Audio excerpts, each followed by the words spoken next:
नमस्कार। चले फिर एक ज्योतिष की बहुत विशेष बात हम लेकर आए हैं। ये सब बेसिक में ही है। अभी तक तो आपने देखा था कि कौन सा ग्रह किस भाव का कारक है और किस भाव कौन सा प्लैनेट राशि स्वामी कौन सा है, कौन सा प्लैनेट किस तत्व से है, ये सब कुछ जान लिया। अब कुछ कुछ प्रेडिक्शन की ओर भी जाएंगे। ये भी बेसिक में ही रहेगा, अभी प्रेडिक्शन ही मत मानिएगा, लेकिन ये बहुत ज़रूरी है कि आपको जानकारी देना चाहता हूँ कि कौन सा ऐसा ग्रह कि हर कोई ग्रह हर भाव में अच्छा फल नहीं देते हैं, ये आपको मालूम होगा। कोई भी प्लैनेट जो है कि हर जगह पर अच्छा नहीं, और कोई कोई प्लैनेट ऐसे भी होते हैं कि वो कहीं ना कहीं थोड़ा बहुत किसी के न किसी भाव में खराब फल भी देते हैं। तो वो उसको कहते हैं अरिष्ट फल। वो कैसे होगा उसकी मैं डिटेल से बताऊँगा। तो देखिए, जैसे कि इसमें मैंने अभी एक चार्ट दे रहा हूँ आपको, इसमें दिख रहा है। इस चार्ट में एक विशेष बात यह है कि आप सबसे पहले हम सूर्य की बात करेंगे। सूर्य द्वादश भाव में अरिष्ट फल देता है। सूर्य अगर द्वादश भाव में बैठा हो तो अरिष्ट फल देता है। तो वो कब फल मिलेगा उसका अरिष्ट फल? जब वो जिस राशि में बैठा हो, है ना। जो ग्रह जिस राशि में बैठा हो उस राशि की महादशा अंतरदशा में उससे संबंधित, जो मान लीजिए कि अभी सूर्य यहाँ मिथुन राशि में बैठा है, ठीक है। तो जब बुध की महादशा आएगी तो बुध की महादशा से अगर सूर्य की जो अंतरदशा आएंगी तब वो सूर्य अरिष्ट फल देगा। महादशा को नहीं माना जाएगा। अगर सूर्य की महादशा होगी तो फिर कैसे होगा? तो सूर्य की महादशा में सूर्य की अंतरदशा ही इसमें खराब फल मिलेगा। तो उसको अरिष्ट फल, कोई घटना भी हो सकता है, कोई शारीरिक नुकसान भी हो सकता है, कुछ भी हो सकता है, ठीक है ना। ये अरिष्ट मतलब ये शारीरिक कष्ट पीड़ा भी हो सकता है, कुछ ना कुछ होगा इस पीरियड में। तो इसको कहते हैं कि सूर्य द्वादश भाव में अरिष्ट फल देता है। तो वो कब होगा? जब उसकी राशि की महादशा के उस सूर्य के अंतरदशा में जब आएंगे तब उसका अरिष्ट फल देगा। चाहे वो प्लैनेट तात्कालिक मैत्री आधार पर कैसा बैठा हो, चाहे त्रिकोण के आधार पर कैसा बैठा हो, थोड़ा बहुत अरिष्ट फल होता ही है। ये इसको याद रखेंगे। अब हम दूसरा विचार करेंगे कि चंद्र के बारे में। देखिए, चंद्र अष्टम भाव में खराब फल अरिष्ट फल देता है।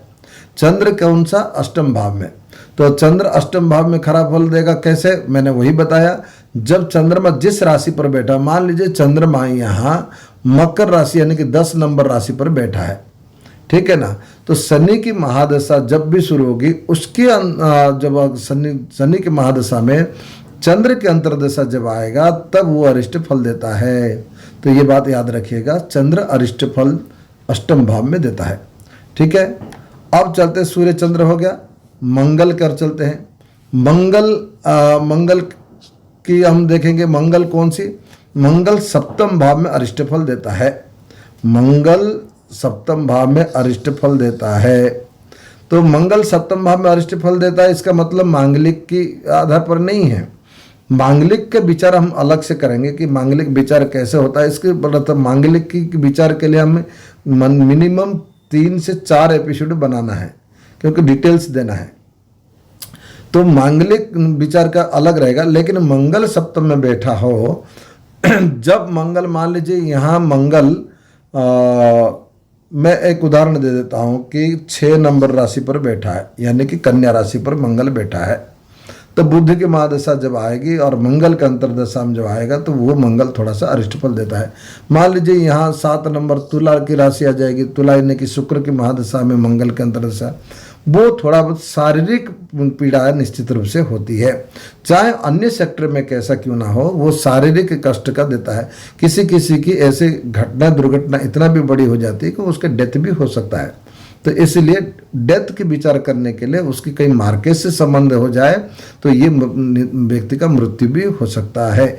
अरिष्ट जिस भाव में जो प्लैनेट बैठा है, हमने बता रहे हैं कि जिसका अरिष्ट होता है, अगर वो मार्केस के साथ संबंध कर दे तो फिर वो मृत्यु के लिए भी घटनाएं हो सकती है, ठीक है ना। तो इसलिए मंगल को हमें यहाँ इसमें देखा कि मंगल सप्तम भाव में थोड़ा सा अरिष्ट फल देता है। अगर मंगल मार्केश के साथ भी बैठ गया हो, या मार्केश की महादशा चल रहा हो, या मार्केश की साथ षडाष्टक युग बन गया हो, तो यहाँ मृत्यु तुल्य कष्ट भी दे सकता है। अब हम चलते हैं बुद्ध के बारे में चलते हैं। बुद्ध सप्तम भाव में भी अरिष्ट फल देता है।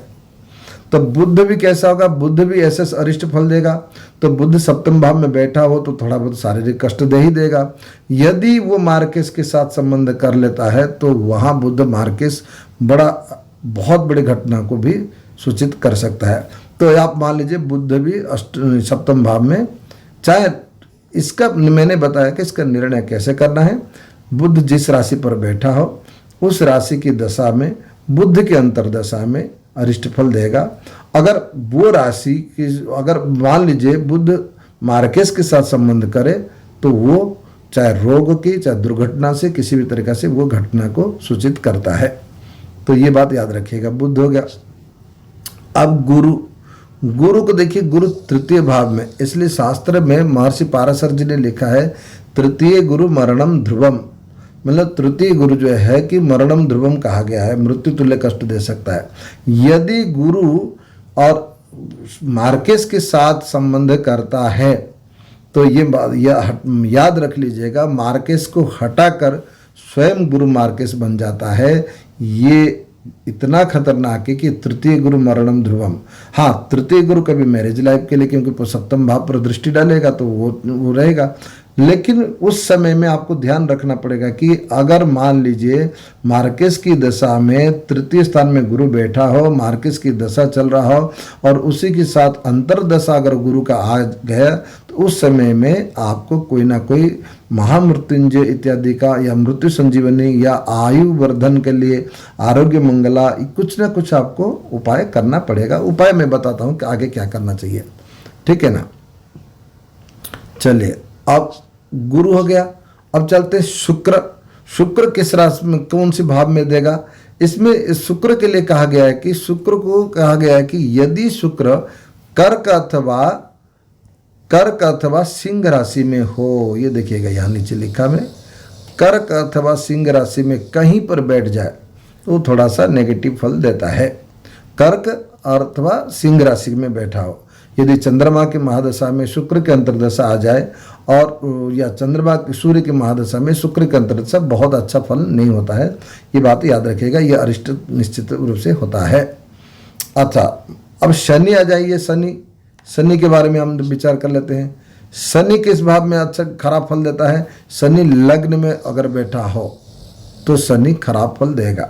शनि लग्न में बैठा हो तो खराब फल देता है, क्योंकि एक तो लाल किताब की कुंडली के आधार पर शनि जो 1 नंबर राशि आ जाती है तो 1 नंबर भाव शनि नीच का हो जाता है।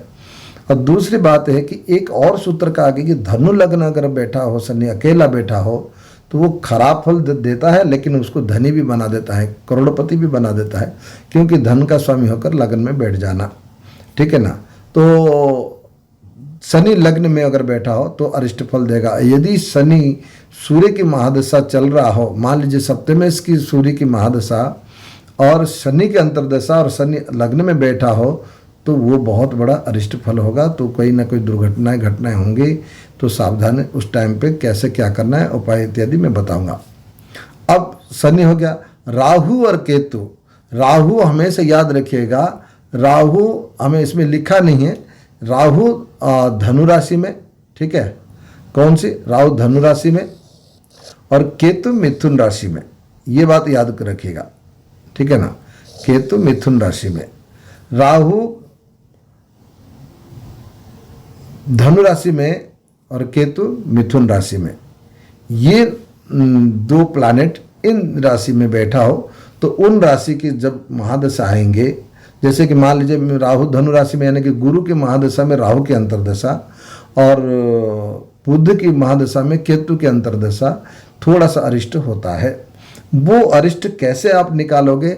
जिस भाव से संबंधित करता हो प्लैनेट, हमने जितने प्लैनेट बताया, जैसे कि गुरु है, गुरु तृतीय भाव से संबंधित करता है, तीसरे भाव में याद परिवार में किसी का मृत्यु हो सकता है, ठीक है ना। या परिवार को कोई घटना दुर्घटना होगा जिसकी वजह से वो तनाव में आएगा, या उस व्यक्ति की कहीं ना कहीं भुजाओं में यानी कि कंधे में दर्द होगा, सर्वाइकल इत्यादि इत्यादि हो जाएगा। शनि लग्न में है तो मानसिक तनाव में ग्रसित हो जाएगा, कहीं सिर पे भी चोट लग सकता है।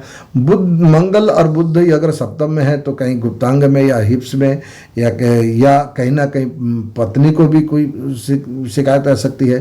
तो जो प्लानेट जिस भाव से संबंधित करता है उस भाव के संबंधित विषय पर उसको अरिष्ट फल मिलता है। ये सूत्र याद रखिएगा। तो आप इन सब चीज़ों को उपाय क्या है, ऐसे अरिष्ट फल के समय में हमको अरिष्ट शांति की जाती है। उस प्लानेट को शांति करें, उस प्लानेट को जप विधान से पूजा अनुष्ठान से उस प्लानेट को शांति करें, मृत्युंजय मंत्र का निरंतर जप करें और मृत्यु संजीवनी जो है उसको भी जप करें। अगर किसी को उस समय में रोग ग्रसित हो गया तो वो अमृत धारा मंत्र और आरोग्य संजीवनी ये 2 मंत्र का प्रयोग करेंगे तो आपके लिए कुछ ना कुछ रिलैक्स मिलेगा। बाकी होने को कोई टाल नहीं सकता, ना कोई मिटा सकता है, ठीक है ना। बस आपका जितना श्रद्धा विश्वास और आपका पूर्वार्ध जैसा रहेगा, आपके प्रारब्ध जैसे के अनुसार रहेगा, उसको किस प्रकार से मिटा सकते हो, स्वयं की विश्वास और स्वयं की श्रद्धा ही फल लाएगा। नहीं तो उसमें घटना दुर्घटना तो होती रहती है। इसके लिए ज़्यादा टेंशन नहीं लेना चाहिए, इसको बहुत गहराई से इसको समझे। अगले एपिसोड में हम कोई अच्छा मैटर लेके आएंगे बेसिक एस्ट्रोलॉजी में। आप अभी एक साधारण शिक्षा में जा रहे हो, कोई जल्दीबाजी नहीं करना है, आराम से सीखना है, ठीक है। नमस्कार।